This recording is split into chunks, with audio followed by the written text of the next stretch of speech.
بسم اللہ الرحمن الرحیم۔ السلام علیکم ڈیئر ویورز، آپ کے فیورٹ انفارمیٹو چینل فرقان ٹی وی سے آپ کی خدمت میں حاضر ہیں۔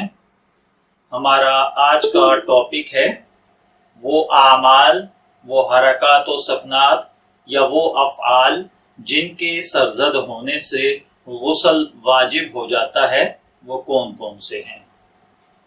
یاد رکھیے، سوتے ہوئے یا جاگتے میں جب بھی شہوت کے ساتھ، جوانی کے جوش کے ساتھ آگے سے منی ڈسچارج ہو جائے تو غسل واجب ہو جاتا ہے، چاہے لڑکا ہو، مرد ہو یا عورت ہو، اور اسی طریقے سے خواہ اس کو شہوت کا خیال ہو یا نہ ہو، یا اسی طریقے سے وہ جس بھی سچویشن میں لیٹا ہوا ہو یا لیٹی ہوئی ہو، اگر وہ ڈسچارج ہو جائیں تو غسل واجب ہو جاتا ہے۔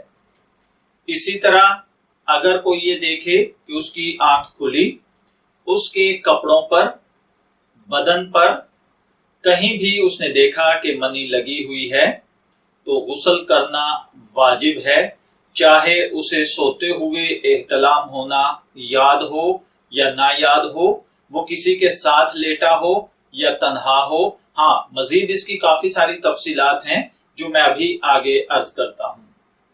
جوانی کے جوش کے وقت اول یعنی شروع میں جو پانی نکلتا ہے، اس کے نکلنے سے جوش اور زیادہ بڑھ جاتا ہے، کم نہیں ہوتا، تو اس کو مزی کہتے ہیں اور اس سے خوب مزہ آتا ہے، اور جب جی بھر جاتا ہے اس وقت جو پانی نکلتا ہے اس کو منی کہتے ہیں۔ پہچان ان دونوں کی یہی ہے کہ منی نکلنے کے بعد آپ کا دل دوبارہ اس کام کو نہیں کرتا، جوش ٹھنڈا ہو جاتا ہے، اور مزی کے نکلنے سے جوش کم نہیں ہوتا بلکہ زیادہ ہوتا ہے، اور دوسری نشانی مزی پتلی ہوتی ہے، منی گاڑھی ہوتی ہے۔ مزی کے نکلنے سے غسل واجب نہیں ہوتا، البتہ وضو ٹوٹ جاتا ہے۔ اسی طرح جب مرد کا پیشاب کا مقام جو کہ کسی عورت کی سپاری کے اندر چلا جائے یا چھپ جائے تو بھی غسل واجب ہو جاتا ہے، چاہے منی نکلے یا نہ نکلے۔ مرد کی سپاری آگے کی راہ میں گئی ہو تو بھی غسل واجب ہے، چاہے کچھ نکلا ہو یا نہیں، اور اگر پیچھے کی راہ میں گئی ہو تب بھی غسل واجب ہے۔ لیکن یاد رکھیے، خواتین اور لڑکوں کے ساتھ پیچھے سے کرنا بہت سخت اور بہت بڑا گناہ ہے، جس کے اوپر احادیث مبارکہ میں بہت دفعہ وعید نازل ہوئی ہے۔ اسی طرح جو خون آگے کے راستے سے خواتین کو ہر مہینے آیا کرتا ہے، اس کو حیض کہتے ہیں۔ جب یہ خون بند ہو جائے تو غسل کرنا واجب ہے، اور جو خون بچہ پیدا ہونے کے بعد آتا ہے اس کو نفاس کہتے ہیں، اس کے بند ہونے پر بھی غسل کرنا واجب ہے۔ خلاصہ یہ کہ 4 چیزوں سے غسل واجب ہوتا ہے۔ نمبر 1، جوش کے ساتھ منی کا خارج ہونا۔ نمبر 2، مرد کا عورت کی سپاری کے اندر چلا جانا۔ نمبر 3، حیض اور نفاس کے خون کا بند ہو جانا۔ اور نمبر 4، کسی لڑکا یا لڑکی کے ساتھ پیچھے سے فعل بد کرنا۔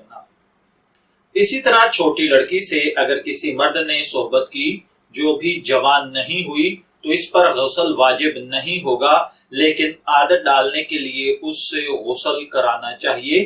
یہ مسئلہ ان خواتین اور بچیوں کے لیے ہے جن کی کم عمری میں شادی ہو جاتی ہے۔ اس کا مطلب یہ نہیں ہے کہ آپ کسی بھی لڑکی سے یہ فعل بد کر گزریں۔ اسی طرح سوتے میں مرد کے پاس اگر عورت چلی جائے، صحبت کرنے کا خواب دیکھے اور اسے ٹیسٹ بھی فیل ہو، لیکن آنکھ کھلے تو اس کی منی نہیں نکلی تو اس پر غسل واجب نہیں ہوتا۔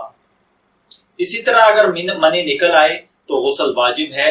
اگر کپڑے یا بدن پر کچھ بھیگا بھیگا معلوم ہو لیکن یہ خیال ہو کہ یہ مزی ہے، منی نہیں، تب بھی غسل کرنا واجب ہے۔ اگر تھوڑی سی منی نکلی اور پھر غسل کر لیا، پھر نہانے کے بعد کچھ اور منی نکل آئی تو پھر نہانا واجب ہے۔ اگر نہانے کے بعد کوئی بیوی کے پاس یا شوہر کے پاس جائے اور عورت کے اندر کچھ باقی رہ جائے تو غسل درست ہو گیا، پھر نہانا واجب نہیں ہے۔ اسی طرح بیماری یا کسی اور وجہ سے آپ اگر کسی کو ڈسچارج ہو جاتا ہے مگر جوش اور خواہش بالکل نہیں ہوتی تو غسل واجب نہیں ہوتا، البتہ وضو ٹوٹ جاتا ہے۔ میاں بیوی دونوں ایک بیڈ پر سو رہے تھے، جب اٹھے تو چادر کے اوپر منی کا دھبا دیکھا۔ سوتے میں خواب کا دیکھنا نہ خامند کو یاد ہے نہ بیوی کو، تو اس کا احتیاطاً دونوں کو نہا لینا بہتر ہے، کیونکہ معلوم نہیں یہ منی کس کی ہے۔ اسی طرح جب کوئی کافر مسلمان ہو تو اس کو غسل کرنا واجب ہے۔ جب کوئی مردے کو نہلانے کے بعد غسل کر دینا مستحب ہے، اور اسی طرح جس پر نہانا واجب ہے وہ اگر نہانے سے پہلے کچھ کھانا پینا چاہے تو پہلے اپنے ہاتھ اور منہ دھوئے اور کلی کرے تب کھائے پیے۔ اگر ہاتھ منہ دھوئے بغیر کھا پی لے تو کوئی گناہ نہیں ہے۔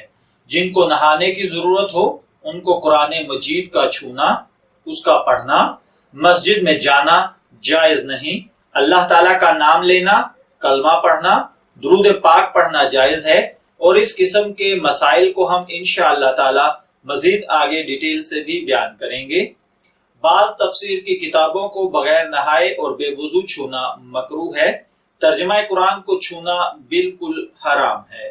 میں دعا گو ہوں کہ اللہ تعالیٰ ان باتوں کو سمجھ کر ان پر عمل کرنے کی توفیق عطا فرمائے۔